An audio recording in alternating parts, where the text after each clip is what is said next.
Well, good afternoon. As a province, we're making tremendous progress. And that's because of each of you. It's your sacrifices that have got us to the place today. Businesses are reopening. The number of hospitalizations and ICU admissions are declining. And most public health units across the province are reporting 5 cases or less. Yesterday, we processed over 30,000 tests, resulting in only 111 new cases. We haven't seen case numbers this low since the end of March. So I want to thank our frontline healthcare workers, the efforts of every Ontarian, and our brave men and women from the Canadian Armed Forces.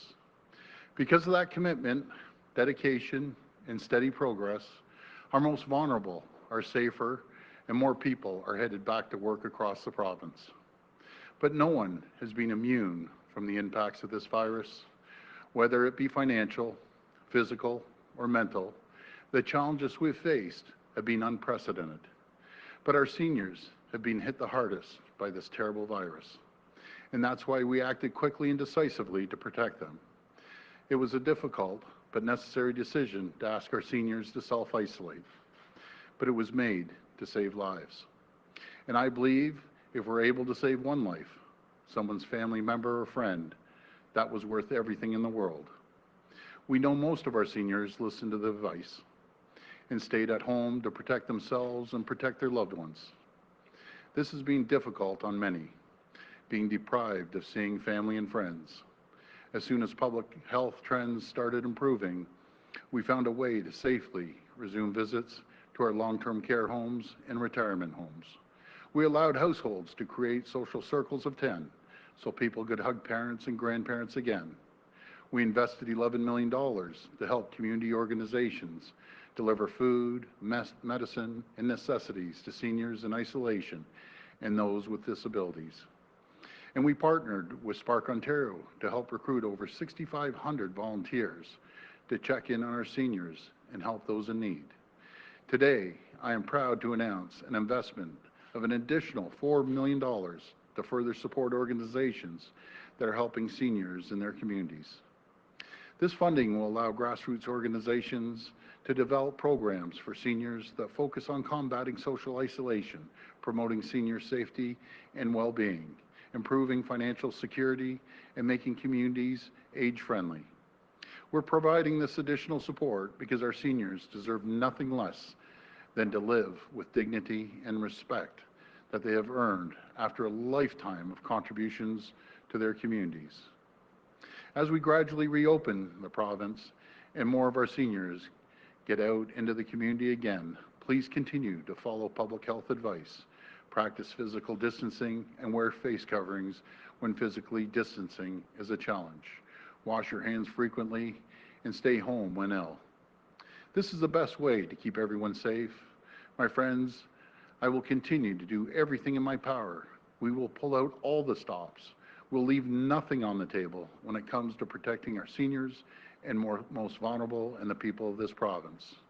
Because we're talking about someone's parent, talking about someone's grandparent, someone who built this country and this province. That's worth more than anything in the entire world. And that's who I'm going to keep fighting for each and every day. Before I close, I want to give a big thanks to Vail Canada for donating 65,000 N95 masks to the front lines of the agriculture sector. Minister Hardeman, Minister of Agriculture, was a champion and helped secure donations to OMAFRA headquarters in Guelph. And now the masks are going out the door as we speak. It's great to see the Ontario spirit is still going strong. Thank you, and God bless the people of Ontario. I'll take questions now. Okay, we'll go to the phone line for questions. First question. First question comes from Ashley Legasic from News Talk 1010. Please go ahead. Hi, Ashley. Hi, Premier. How are you? Fine. How are you? Good. I'm good, thank you. My first question is about an outbreak at a Kingston nail salon. It's now led to 18 cases of COVID-19, and apparently over 500 people have been at the salon since it reopened. Does this give yourself or Minister Elliott any second thoughts or any pause regarding the current state of the reopening plan? Well, it's concerning. It's ironic you asked the first question because the minister and I were just talking about it walking down here, and what it shows is the system's working. That's the first part. The system's working because how quickly we contacted and traced the 500 people. But it goes back to what we keep saying.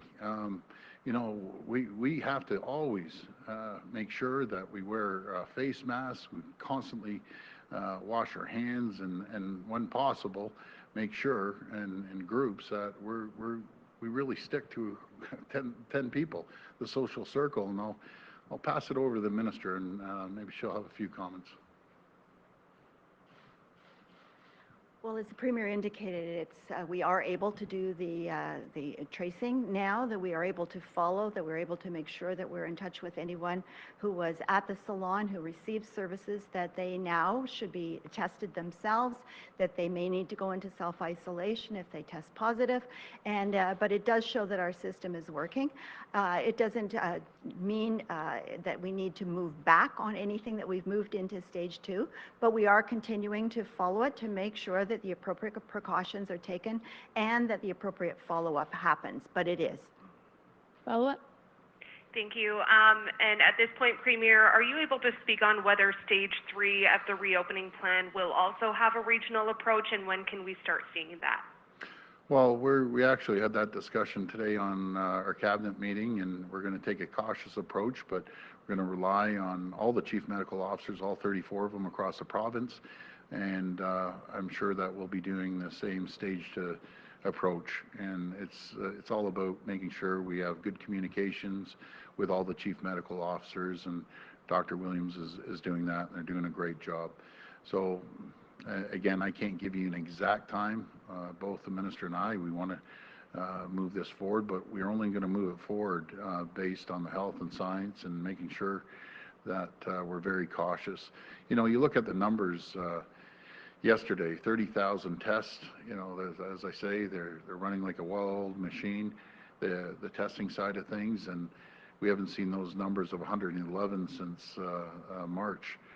So if we continue moving forward in a very cautious approach, we won't take that, well, we won't see the same events that are happening down south of the border in the U.S. right now. It's, if I'm not mistaken, the other day, they had 36,000 cases in the U.S. in one day. We had 300 cases in all of Canada. And even if I know they're 10 times the size, even if we multiply that 300 by 10, that's 3,000 versus 36,000. So I guess what I'm saying is that's the comparison, being cautious and everyone following the protocol, which they have, and I'm just so proud of the people of Ontario, versus a reckless approach, in my opinion, south of the border, that everyone just goes hog wild and don't worry about anything. Well, that's come back to bite them, and we just pray to God that doesn't happen up here. Next question. Next question comes from Colin DeMello from CTV News. Please go ahead. Hi, Colin. Hi there. Good afternoon, Premier. I had a question about masks. As you know, Markham is now looking at making masks mandatory for indoor spaces. I know that your general recommendation is that people should wear masks, whether they're outdoors or indoors, especially if they can't maintain physical distancing. But there are a lot of people who live on the border of Markham, and we're starting to see these patchwork of policies, and people who might live in Toronto but shop in Markham might be caught somewhere in the middle. Premier, why not take that regional approach to masks and say everyone, as an example, in the GTA should be wearing masks? They can do it now, actually, Colin. It's up to the chief medical officer. I've talked to Mayor Scarpitti about this, and the chief medical officer of York Region. That's their choice. If the chief medical officer of Toronto wants to implement that, they're welcome to under Section 22. They have a lot of power to change things. So if the community, the mayors, and everyone wants to do that, they're good luck to them. I don't disagree, by the way. Follow-up? Thank you, Premier. But if you don't disagree with the idea of everyone wearing masks, why not just make it a provincial policy so that it's uniform across the entire province? You just can't enforce it. You go up to the rural areas, way up north, and there's no cases. As much as we can tell them to wear masks, they aren't wearing masks. Our MPPs are telling us up in rural areas they just aren't wearing masks. I encourage everyone, but we just can't enforce it. That's the problem here, Colin. But again, it's up to the local chief medical officer. If they want to do it, then God bless them. Well, all the power to them. I think it's a good thing when you're out in public, wear a mask, wear a face covering. And that's the reason we're at the numbers we are, because everyone's listening. Next question. Next question comes from Matt Simard from Radio Canada. Please go ahead. Come on. Oh, hi, Premier. My question is for you. The Canadian Armed Forces are leaving long-term care homes, except you've asked for an extension at Woodbridge, East Tukia community. Can you give us the reason why you still need the military there, and are you confident that the situation will get better in just 1 week? Well, I want to thank the Canadian military. They're absolute champions. They've done an incredible job, and they aren't leaving until all the houses, the long-term care homes, I should say, are in the green level, and make sure that it's a secured environment for the people in long-term care. And that's why we asked the military to stay one week longer in Woodbridge. But the other homes are in green. They're doing better, but we have to be vigilant on this. We have to constantly watch us. Follow up. And do you have a plan to deal with the staffing shortage at long-term care homes now that the military are leaving? And could you ask the Red Cross for help, like in Quebec? I do. I'll pass this to the Minister of Health. Thank you. Well, what we're finding is many of the staff members of long-term care homes who left when the homes were in outbreak, now that the homes are stabilized, that they're following proper infection prevention and control procedures, that they have the necessary PPE in order to do their work, we're finding that many of those staff members are coming back. So while they might not be at the pre-COVID levels yet, they are coming back, and we are still in the process of bringing more people on board, training them. We want to make sure that they will stay there, but that's going to be necessary and dependent to a large degree on making sure that the public health precautions are being followed. So we are going to be following up to make sure that happens with the inspections and so on that are continuing by the Ministry of Long-Term Care. That's a very important factor in keeping staff in place. Next question. Next question comes from Cynthia Mulligan from City News. Please go ahead. Hi, Cynthia. Hi, Minister. While you're up there, I guess I'll ask my first question for Minister Elliott. Oh, I'm sorry, now you've moved. It's a few seconds behind. So hello, Premier. I know the verdict is not in yet. The judge is still reading it out in the trial of an off-duty police officer and his brother assaulting a young black man, Devontae Miller, who lost an eye. This is another example of what many people are calling systemic racism in policing.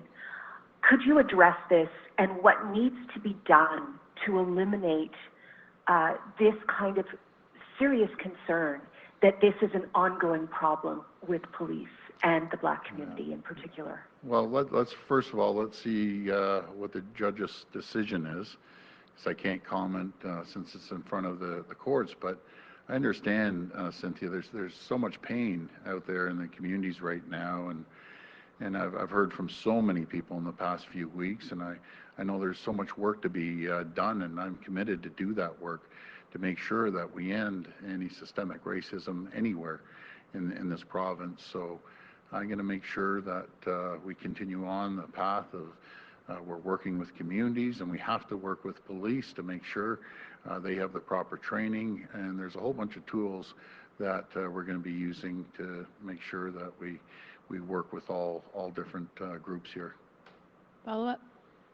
Well, Premier, can you give me some specifics on how you plan to eradicate systemic racism in policing, and do you acknowledge that there is systemic racism in policing? Well, I've said it probably a dozen times. Yes, there is. And secondly, that's why we brought on Jamil, as all of you met before, and working with the communities, and not just the black community, all communities that feel that there's been racism towards their community. And we're a great country, a great province, and our strongest strength and the number one selling feature that when I go out and around North America to attract businesses, I always say the diversification. The vast majority of us, Cynthia, we all live together, no matter race, color, creed, and a vast majority all work in the same environments, live in the same neighborhoods. We can work together and resolve this. It's not going to be easy, but if we work together and everyone listens, we're going to get through this together. And that's the only way we can resolve this. Next question. Next question comes from Robert Benzie from the Toronto Star. Please go ahead. Hi, Robert. Hi, Premier. Monday marks the second anniversary of your swearing in as Premier, and you're also kind of halfway there. The next election is 2 years away. I'm just wondering, the polls suggest that you are in a lot better political shape now than you were 1 year ago. How are you feeling as you look forward to the next 2 years? I know we're in the middle of this pandemic, but do you feel that you kind of have your feet underneath you now, and you have the hang of governing, for the lack of a better term? Yeah, you know, Robert, I look back, and I always look, and anyone who says they don't make mistakes or bumps in the road would be lying to you. There's always areas to grow into the position. I think our government has as a whole. We did a lot of tough decisions in the first year, but I look back at the 21 pieces of legislation in the 131 days we sat, put us in a better financial spot. But my main focus right now, Robert, is number one is COVID and the health and well-being of the people of Ontario. And right beside the health, because health is number one priority, but almost right beside it is getting the economy going and putting money back into people's pockets and really get the economy thriving like we did before. It's going to be a challenge, but we'll get there because everyone has pitched in.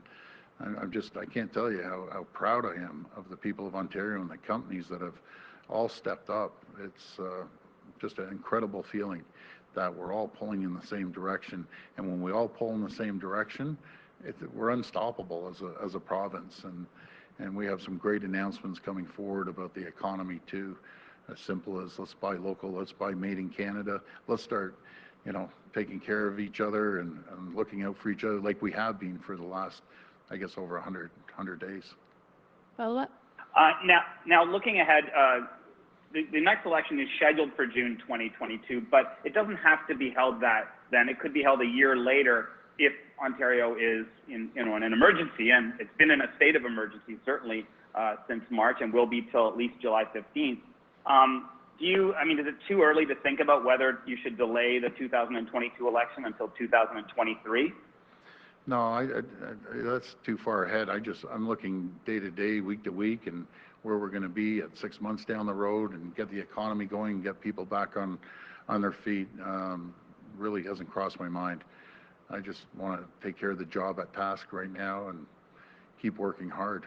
And everyone's working hard. There's so many challenges out there right now, financial challenges with people, and they're really hurting.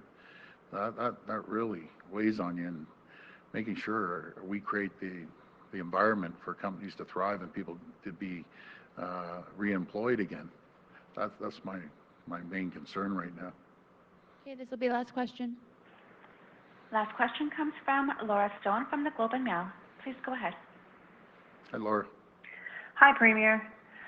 I wanted to ask about Prime Minister Trudeau's comments today. He said the First Minister's declaration condemning racism didn't mention systemic racism or systemic discrimination because not all the premiers would agree. Can I get your comments on that? Did you agree with that term, and which premiers didn't? Well, first of all, I agree. There is systemic racism. I never spoke on that item yesterday. I spoke on another item, but really, I didn't think it was a big conversation yesterday. It might have been a week ago. And I guess the biggest concern about the letter with all the premiers is a letter is one thing. We all acknowledge it, and I think we've all acknowledged it in our own provinces. And 3 to 4 weeks later, we're putting this letter out. We want action. And I know the Prime Minister wants action too, but all the premiers are saying enough of the talking. Let's start getting action, get things in place and start moving forward. And that's where we were at. But the letter went out, I think we all agree. As a matter of fact, I know we all agree. Every premier and the prime minister all agrees there's an issue. We have to deal with it. But talk is cheap, and let's see some action. Philip? And you alluded to this yesterday, but I wanted to get some specific comments on you. You mentioned an article in the Toronto Sun, which says that your government twice rejected funding for long-term care, including in February, to stabilize staffing levels. Can you clarify whether this occurred, if this is some sort of internal dispute that's happening among members of your government? I'm sorry to interrupt, but that is so frustrating that the person, I like the person that wrote it, I'm not going to name the person, I really like the person, but they didn't do their homework.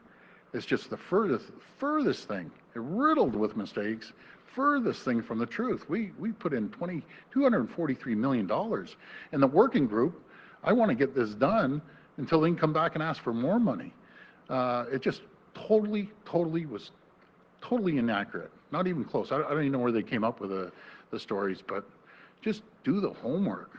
That's all I'm asking. Or even better, because the media's been doing a great job, by the way. I got to compliment them. They're doing a great job, but just call the office and we'll give you the straight goods. Call Ivana, which most of you have a great relationship with Ivana. Call her up. We'll give you the straight goods. There's nothing to hide here. We're pouring money into long-term care. We're going to pour $1.75 billion into long-term care, making sure that we have more rooms. We're going to throw everything we have at it. So no one's ever invested $1.75 billion. To give you a comparison, the last administration that was down here in 15 years created 611 beds. There's a backlog of 30,000. We want to create 15,000 the first 5 years, and I know there's been a little hiccup here over the last few months because of COVID, but we're going to really start driving new homes, long-term care homes, an expediting process, and working with the municipalities to expedite the building permits.